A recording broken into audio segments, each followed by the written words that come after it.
Assalamualaikum warahmatullahi wabarakatuh. Perkenalkan, nama saya Nur Ketika Sari, NIM 2115471059. Hello guys semuanya, hai.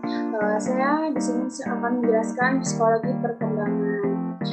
Psikologi perkembangan pada lansia. Apa sih lansia itu? Lansia merupakan seseorang yang berusia 60 tahun ke atas, baik pria maupun wanita, yang masih aktif beraktivitas dan bekerja maupun mereka yang tidak berdaya untuk mencari nafkah sendiri sehingga bergantung kepada orang lain untuk menghadapi atau menghidupi dirinya. Siapa yang termasuk dalam kategori lansia? Menurut WHO ada 4 tahap lansia, yaitu 1. Usia pertengahan atau middle age, usia 45 sampai dengan 59 tahun. Yang kedua ada lanjut usia atau elderly, usia 60 sampai 74 tahun. Yang ketiga lanjut usia tua atau old, usia 75 sampai dengan 90 tahun.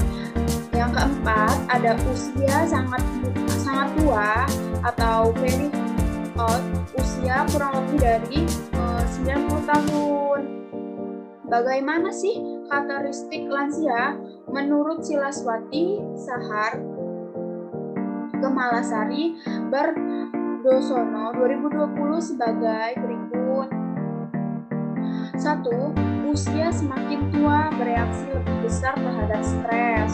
Yang kedua, jenis kelamin laki-laki dan perempuan rentan mengalami kemunduran kesehatan.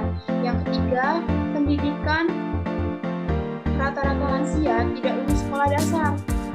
Yang keempat, pekerjaan sebagai besar lansia tidak bekerja menjadi faktor yang mungkin menjadi penyebab adanya kemunduran. Yang kelima, kesehatan kondisi lansia sebagai besar stabil tetapi beresiko mengalami kemunduran. Apa saja sih perubahan-perubahan yang terjadi pada lansia? Perubahan yang terjadi pada lansia, perubahan yang terjadi, perubahan fisik, sosial, dan psikologis. Perubahan fisiknya diantara lain yaitu ada 1. Perubahan sel dan ekstrasel lansia yang mengakibatkan penurunan keterampilan dan fungsi fisik, kulit menjadi tipis dan keriput, massa tubuh berkurang, dan massa lemak bertambah.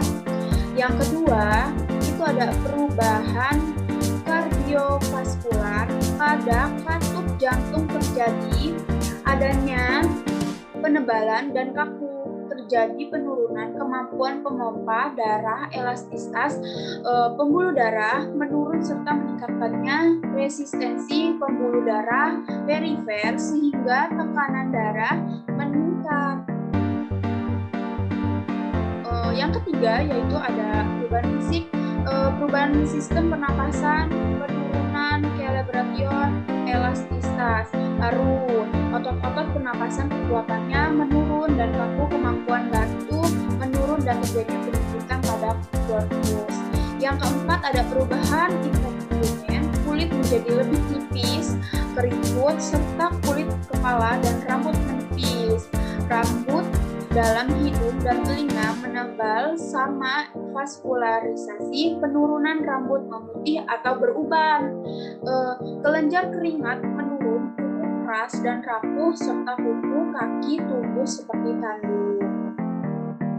Yang kelima nih ada perubahan fisik, perubahan sistem persyarafan saraf panca indera mengecil sehingga fungsi membunuh serta lambat dan merespon, dan waktu reaksi khususnya yang berhubungan dengan stres, berkurangnya respon motorik dan refleks. Yang terakhir nih ada yang keenam ada perubahan muskuloskeletal, kehilangan densitas tulang yang masif dapat mengakibatkan osteoporosis, terjadinya bungkuk atau kifosis, persendian membesar dan menjadi kaku, atrofi atau otot, kram, tremor. Lalu ada 7 nih, perubahan gastrointestinal, penurunan asam lambung, peristaltik, penurunan ukuran lambung mengecil, serta berkurangnya produksi hormon dan enzim pencernaan. Yang kedelapan ada perubahan genitourinaria, terjadinya pengecilan ginjal. Pada aliran darah ke ginjal menurun, kemampuan mengontraksikan urin ikut menurun. Ada ke-9, perubahan pada vesika urinaria, terjadinya pada wanita yang dapat menyebabkan otot melemah, kapasitasnya menurun dan terjadi tensi urin.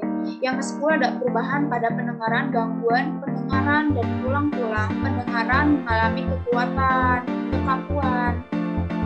Nah, yang ke-11 nih ada perubahan pada penglihatan respon, mata yang menurun terhadap sinar, adaptasi terhadap menurun, akomodasi menurun, lapang pandang, penurunan, dan katarak. Itu menurut Siti DKK 2008 pada 2008. Ada perubahan psikologis pada lansia dapat dilihat dari kemampuannya beradaptasi terhadap lingkungan fisik, kehilangan fisik, sosial, emosional, serta mencapai kebahagiaan, kedamaian, dan kepuasan hidup. Ketakutan menjadi tua dan tidak mampu produktif lagi memunculkan gambaran yang negatif tentang proses menua. Ini ada perubahan kognitif pada lansia dapat terjadi karena mulai perlambatannya proses berpikir, mudah lupa, bingung, dan takut. Pada lansia kehilangan jangka pendek dan baru merupakan hal yang sering terjadi tuh pada lansia ya. Sekian presentasi dari saya akhiri. Wassalamualaikum warahmatullahi wabarakatuh.